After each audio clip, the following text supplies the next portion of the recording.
Olá pessoal, aqui é o Dr. Lucas Sol da Costa, otorrinolaringologista na cidade de Almenara, aqui na Cuidar, e vou falar um pouco para vocês sobre a pós-operatório das cirurgias de adenoide e amígdala e adenoide que a gente faz aqui na nossa cidade. No pós-operatório dessas cirurgias, nós devemos preocupar com duas coisas principalmente, a dor e o sangramento. Sobre o sangramento, tudo que envolva aumento de temperatura na região da amígdala e adenoide pode aumentar o risco de sangramento. Esse sangramento tende a acontecer principalmente nas 48 horas pós-operatório. Então, o paciente no pós-operatório deve evitar alimentos quentes, exposição ao sol prolongado, exercícios físicos e banhos quentes e prolongados. Quanto à alimentação, não existe restrição ao tipo de alimento. O paciente pode comer qualquer tipo de alimento, porém, a restrição ao tamanho, tamanhos grandes vão gerar dor ao engolir, e também quanto à temperatura.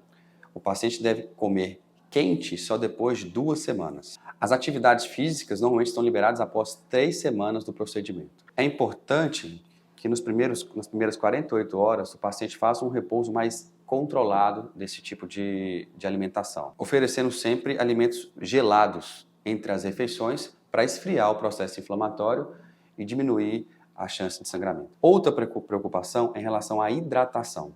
Muitos pacientes deixam de beber água e isso é muito importante para o processo inflamatório acontecer e a cicatrização acontecer de uma forma tranquila. Essa hidratação é controlada pelo número de xixis que o paciente faz durante o dia.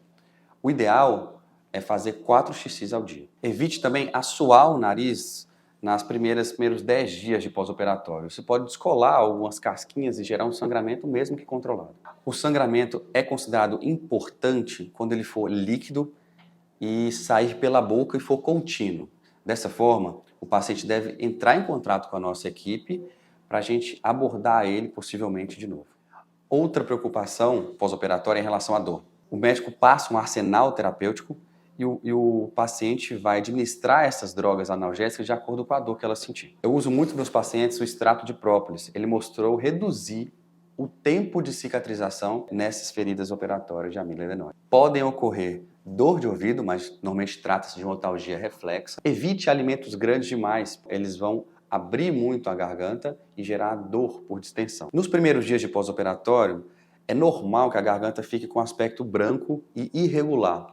Fica tranquilo, aquelas placas se tratam de fibrina e não de placa, de pus, de infecção, e ela passa ao longo de algumas semanas. Eu tenho como padrão fazer uma turbinoplastia, que é uma redução das conchas nasais nos meus pacientes. Isso gera um pós-operatório com umas casquinhas no nariz que podem durar muito tempo, algumas 3 semanas, 2 semanas para cair. Às vezes quando elas caem, sai até um spot de sangue, um pouquinho de sangue, não tem problema, isso é normal. O tom de voz pode alterar nos pacientes por alguns momentos, mas depois ela volta ao normal também. Quando envolve a remoção das amígdalas, a dor pós-operatória fica mais intensa. Então tendemos, como padrão, deixar um analgésico em horário fixo para evitar que a dor chegue. E nos intervalos, se houver uma dor mais forte, complementa com um analgésico mais potente.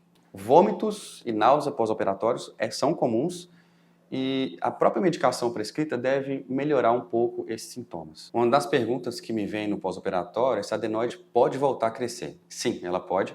A amígdala não, se você tirou ela encapsulada, não volta mais. Mas a adenoide, ela pode acontecer de voltar a crescer, sobretudo em pacientes abaixo de 2 anos. Por isso que habitualmente a gente faz acima de 2 anos, preferencialmente de 3 a 5 anos de idade. 3 a 5 anos de idade é o que a gente chama de janela de oportunidade. É o melhor momento para fazer a cirurgia de amígdalas e adenoides quando tem uma indicação clara.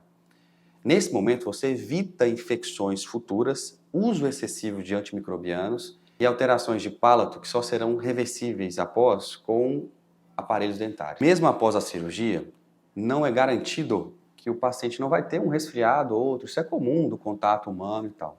Mas é bem característico que a intensidade e a duração desses eventos diminui muito. É comum também em pacientes mais jovens que possam acontecer episódios febris pós-operatório. Trata de uma inflamação e o corpo reage dessa forma. Finalizando, essa cirurgia tem um pós-operatório tranquilo. Existe um pouco de desconforto ao falar, ao comer nos primeiros dias, mas que ao longo do tempo com a cicatrização vai ficando super tranquilo e o paciente habitualmente, com pacientes mais jovens, com 10 dias já tem um retorno muito bom. Muito obrigado por confiar em mim, na minha equipe, eu sei que é uma escolha delicada. Boa recuperação.